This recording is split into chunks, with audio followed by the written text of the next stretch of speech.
Hey there, friend. Welcome to the Having a Mom Moment podcast. I'm your host, Shannon Warner. This podcast is all about taking a few moments for yourself and reconnecting to the amazing woman behind the title of mom. You have so many plates spinning at any given time between your kids, your partner, your job, maintaining a household, etc., etc. But where does taking time just for you play into that? Let's spend some time together, you and me, right now. We're going to connect, tune in, and tap into what makes us the incredible woman that we are. We'll nurture ourselves so that we can pour into those who can count on us. We'll also hear from other moms to learn about the ways in which they've tapped into alignment in their own motherhood journeys. Let's roll. We're having a mom moment. Hello, my friends. Welcome to episode 1. I am so happy you're here. I am so honored that you decided to spend your time with me today. It really means a lot, and I am so excited to begin this journey of the Having a Mom Moment podcast.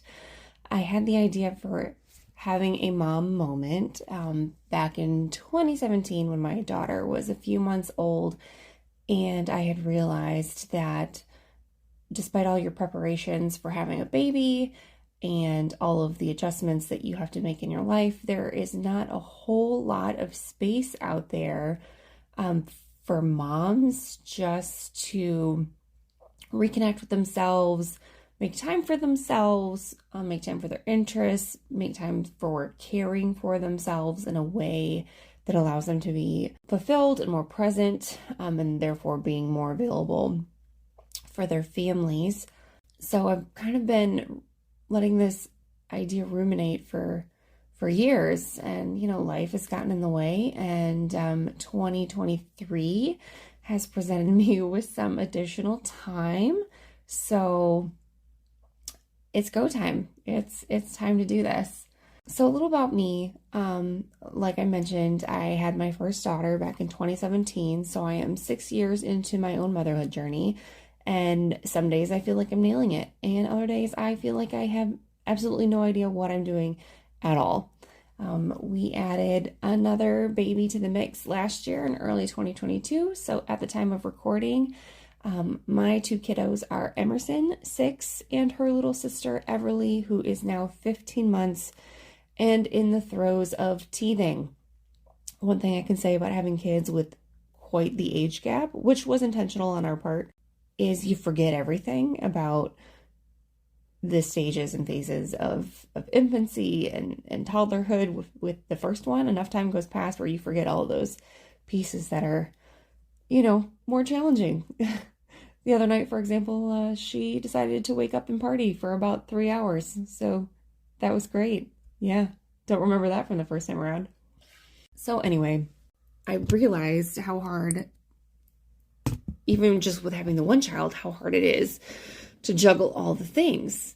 You've got relationships outside of your home, you've got your job, you've got all the things inside your home that need to be done. It's just really hard to keep all the things going at any given time. It's nearly impossible sometimes. So I was presented with a challenge to give the podcasting a try, and here we are. It's been some uncomfortable action, but I feel like if it can serve anyone or just remind any mom to get back into the habit of taking care and taking time for themselves, then it's going to be worth it. So this first episode is a practice that we use in our house, and it has helped us immensely in being the most present and available for each other, meaning my husband and I, and for our children. This is something that we had really kind of worked on in a different way for years before we had children. And it's something that my husband kind of had to adjust to with me because of my being an only child and my need to have time for myself, because that's just the way it was growing up. It was just me. So I had a lot of time for myself. So we call this practice self, spouse, and spawn. So what does that mean? First comes self. So we believe in order to be the best versions of ourselves for each other and then for our kids, we have to take care of ourselves first.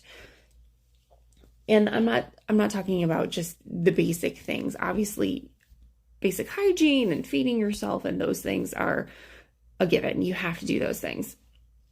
But what this means in practice is that you are taking time as frequently as possible. I would say each day, but I'm a realist. I know it doesn't always work every day. But you're taking time each day to fill your cup first. In this phase of life for us, what this looks like is I wake up about an hour before I need to get ready and then get my kids up each day. So in that time, I go through phases, but right now I'm really in the thick of doing a lot of yoga and meditation. So my alarm will go off around 5:15, and I know early rising isn't everyone's jam, but if you get into the practice of it, it gets easier. You know, sometimes we hit snooze a few times and it ends up closer to 5:30, 5:45, and my actual time for myself gets condensed, but it is still better than nothing. So I get up and I will throw on a YouTube yoga video. I've been doing a lot of yoga with Adriene. She's really beginner friendly. She's really friendly to all levels. If you're interested in checking her out, I know she's got quite the following, so you may have heard of her already. I do some yoga. I often try to pick out which video I'm going to do either like in the beginning of the week or the night before, so that I'm not spending, 20 minutes trying to find the right video. And sometimes I've got the time for 30 minutes. Sometimes I have the time for a 10-minute video. But the goal is for me just to get up and get my body moving first thing. So then after I do my yoga, I'll pop a squat and I will do some meditation. So you may call it woo-woo. It may not be your jam, but if you want to try something new, give meditation a try. I know the first few times you do it, it can be like pulling teeth. Oh, that little background noise was my sweet dog Sheebs. She had to come in and make sure I was okay because I'm a little out of my routine this morning. Anyway, so give meditation a try. The first few times can be really uncomfortable, and that's okay. But it is a practice that requires practice. And the more you do it, the better you get at it. It's just really nice, especially when you have kids, to sit quietly. And I know it's hard to stay focused in the moment on just breathing, and the other things will creep into your mind about, oh, I need to do this, and oh, it's this day at school, and I have to make sure that this happens today, and oh, did I follow up on that text, or did I follow up on that email? But it's really a practice of bringing your mind back to the moment and bringing your mind back to your breath. And I found it hugely helpful, and we can dig more into meditation on another episode. But when I do these things in the morning, I am finding myself to be more present in my body. I'm finding myself to be more present in my day. I'm more present with my children, and I am a heck of a lot more patient. I think it's because of what I'm choosing to do in the morning, but also because I'm giving myself the time to wake up and giving myself the time before I need to get ready. And I'm not rushing around, and I'm just making that time to pour into myself. If I have time after I do yoga and meditation, then I will maybe journal, or I need some space and quiet to think and feel like I can speak authentically without all the things going on around me. So right now this is happening during that time, and that's okay too. So for my husband, he is what I would call a gym rat. He is in the gym 6 days a week. His time for himself happens at the ass crack of dawn. His alarm goes off shortly after 4. He's out the door at 5, and he is at the gym. And that's his time. And I'm so grateful that he finds this important for himself. I know that he feels better when he is able to spend that time each day at the gym before he has to come back and be husband and dad. And I am so appreciative that he had decided to do this before our children wake up so that I don't have to solo parent in the morning. So I realize that I'm very lucky that he has prioritized himself, but he has also done it in a way that helps me out. So what could that look like for you? There may be other times, but I think the morning is the easiest and the most effective. Personally, my opinion, if you're saying, no way, I can't wake up any earlier, it's just not going to happen for me, I get it. I don't know your situation. I don't know what you're up against. But if it's not the morning, when could it be? Could it be at the end of the day, where you put your kids to bed and maybe your spouse goes to bed? I know my husband, because he gets up earlier, would like to go to bed earlier than me. Maybe it's then. My only critique of that choice of time would be that it would be very easy at the end of the day just to say, screw it, I'm going to bed, I'm exhausted, I'm not doing this. So just be mindful of that if you decide that the end of the day is your time for whatever your time is, because you deserve it. And yes, you deserve to be rested too. So if you can't balance those things, then maybe find another time. We're starting small, and 20 minutes is better than 0 minutes. Okay. So as you are implementing this, if you decide to try it, I encourage you to talk to your partner or your spouse and see what they can do. What do they need, and how can they build it into their schedule, and into your schedule, because it will impact you as well, especially when you've got the kids in the mix. If lunchtime isn't an option for you, or maybe you've got other things that you squeeze. I know as a mom, sometimes the errands are easier to run on your lunch break without children. I get it. Is there a time where you could maybe drop your kids off early for daycare or pick them up late, where you squeeze in a few minutes, 30 minutes, whatever, between the end of your workday and the time that you pick them up? Or maybe you've got school age kids, so that window, of time where they're away from you is smaller. And if you don't have before and after school care, could a grandparent, could a neighbor, could a friend be available for your children for 30 minutes where you can just squeeze in some time for you? Another time that I have found in our week where I could build some of this me time in is my 6-year-old is in dance, and she's old enough now where you can just drop her off and leave. And for a while I sat in the parking lot, which is cool. That's fine. Or there's a great little park nearby that now that it's spring and the weather's warming up, I could drive over there very quickly. It's just a couple minutes away, and I could pop out and walk for a bit and then come back in time to pick her up. So you may have to get creative with your day and go, where could I do this? Where could I find a few minutes for me home alone to take care of myself and my needs? And I bet if you are willing to really scrutinize your schedule and find where you may have some time leaks, we'll call them, I don't have time, but I do realize I spend 45 minutes a day on my phone scrolling TikTok or Instagram or whatever. Is there a way where you could better utilize time like that in order to implement this self-spouse spawn theory? Okay. So I encourage you to do that. Kind of look at your day, look at your week. Where could you fit this in so that you are then more available for those people in your lives? Okay. We cannot pour from an empty cup. And that is the whole purpose of this podcast.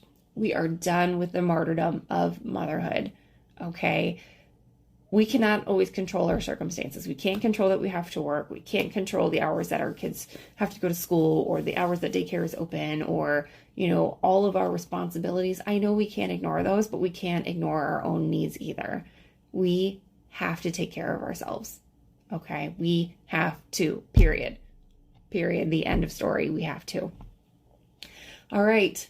After self is spouse. So I know also it can be so tricky to, carve out date nights. Maybe you don't have childcare, you don't have sitter, you don't have someone to watch your kids.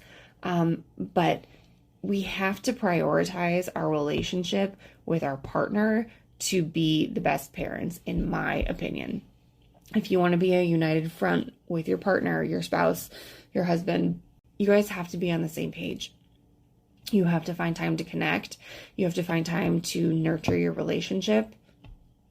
So for us, we occasionally have grandparent childcare available. Right now that we have 2 kids, it looks a lot like one child gets taken for maybe an overnight, and we're left with the baby, which is fine. I get that. Babies are handfuls, especially now that she's technically a toddler and walking. So it's a lot for an older parent. I get that. So I say this to tell you I get it, that we don't always have childcare available for whatever reasons. Maybe we don't have a village nearby. Maybe we don't know anybody in our area. Maybe our parents aren't available for whatever reason. I get that.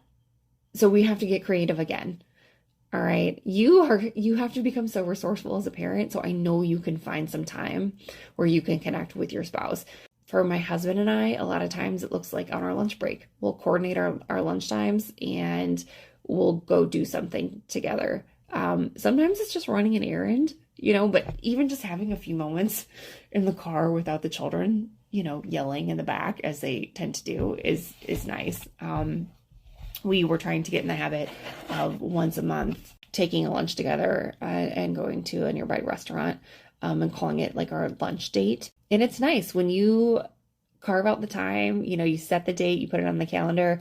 It feels more special than just, oh, we both work remotely and our lunches overlap. We're in the house at the same time, taking up space together, but not really connecting. So just like with your own time, you may need to get creative and find out where this is, and it might not happen outside of your home, but maybe it's you put your kids to bed and on Wednesday nights, you guys, have a drink together and sit on the couch together, not on your phones, and talk or watch your favorite show or whatever, but get really intentional with it. Okay. And then protect that time. Just like you would protect your marriage, protect that time because it is that important. And it's easy, to implement one and maybe not both. And it's not perfect. It's not a perfect system and it's not going to look the same every week. And I'm not saying that it has to happen, super frequently, but you need to prioritize each other after you are taking care of yourself, so that you've got that solid foundation and so that you can really check in with one another. And then so that you can be like a united front as a parental unit for your kids. And this, I think, has been our most impactful strategy in parenting, is being connected and being a united front and being a strong foundation for our kids. So then after spouse comes your beautiful spawn, your children. They do come last in this equation. And I know that it goes against the grain of what society thinks motherhood should be. And I don't know why it is. I don't know why fathers are encouraged and uplifted and cheered on when they work outside the home, and it's great. They're just parents. But when women are working, we are labeled working mothers. You don't hear the term working fathers. And we're just expected to do all the things. And we internalize those expectations. And that's why we're getting so burned out. And I won't climb on my soapbox today on that particular area, but we're done putting our children first when it means that we have to sacrifice ourselves completely. It's not good. It's not good for anybody. It's really not. If you feel like you have no time for yourself, you have no time for your partner, and it's 100% about your children all the time or your job, those things are competing. I understand how that works. Trust me. How happy are you? Are you exhausted? It's exhausting, right? So we need to push against that. We need to go against the grain, and we need our child third in this equation. And I think when you start to implement this, you're going to notice that while you may be carving out some time that previously had gone to your children, you're going to find that you are more happy, you are more available emotionally. When you're present, you're really present. You're not somewhere else in your mind. You're not stressed because of the laundry. You're not worried about XYZ. You're going to find that you're more present. I think you're going to find that you're more happy. I think you're going to find more energy for all the things that motherhood throws at us every single day. We're not neglecting our children. We're actually caring for them when we show them that we prioritize ourselves and that they can also learn to grow and prioritize their own care. And our children need to see us happy and fulfilled. And this is where we start. This is where we start. So I want you to take a few moments this week and think about, where can I carve out some time for myself? You know, have some conversations with your partner. Where can we carve out some time for each other? And honestly, your kids probably won't even notice that you are less available. And I even say that with air quotes, because I don't think you're less available. I think a lot of this time would happen when your children are, you know, probably asleep or not paying attention to what you're doing, you know, at their activities or what have you. But I think it's going to be really impactful. And I really, really encourage you just to find some time to get creative and do whatever it is to make that time for you. So I would love to hear what you've done, how you've implemented this. I would love, if you want, you can tag me on Instagram. I'm at Having a Mom Moment. And I'd love to see you putting this into practice. You deserve it. Your partner deserves it. Your kid deserves it. I want to circle back to self again. This podcast is going to be all about you, mom. Okay, so get used to it. Get used to getting comfortable with talking about yourself and focusing on yourself. Maybe yoga and meditation's not your jam. Maybe you don't even really want to exercise. That's fine. Maybe you want to pursue a hobby. Shannon, I don't know what my hobbies are anymore. I don't even know what I like. I'm completely lost. I get it. Then designate this time just to be creative. What sounds fun? Do you want to color? Color something. Draw something. Oh, I don't really think I want to do that. I'm not a very good artist. Okay, what do you want to do? Do you want to bake some cookies? Do you want to go steal your kid's sidewalk chalk and doodle? Hey, do it. What sounds fun? We have to get our brains back. We have to reclaim them from the mush. I know it's hard to think of anything outside your daily routine. We need to reclaim our creativity. We need to reclaim our brains and our space in our brains for ourselves. So if you don't want to exercise, if you don't want to do meditation, I hear you. That's fine. But what could you do? What sounds fun? I'm not sure. Okay, go take a walk. See what happens. Well, I can't walk. I don't want to do that. Okay, what could you do? Okay, you need to do something. Figure it out.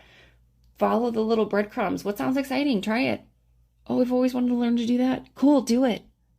Okay, and the more you do this, the better you'll become at deciding what you need and what feels good. Okay, that's it. That's the first episode. You made it. I'm so proud of you. Thank you so much for joining me and for carving out a few minutes for yourself today. I'm currently preparing to launch a 5-day workshop on planning your maternity leave. Details are coming very, very soon. I totally understand if you are outside the baby making phase of your life. And if so, if you know someone in your life who is pregnant or planning to become pregnant and working, I would love if you would share my information with them, because I just want to help as many moms as possible through this huge transition. They don't really give us a playbook on how to do this. You know, you get a playbook on how to care for baby and how to prepare your body for childbirth, you know, and breastfeeding, but like there's no playbook on how to kind of cradle your position at work and how to care for yourself during this process. So all of those details are coming very, very soon. But if you have someone that would benefit from this 5-day challenge, I would love if you would share this. Or maybe it's you, and I'd love to see you in it as well. Those details will all be available on my Instagram very, very soon. So find me over at Having a Mom Moment on Instagram.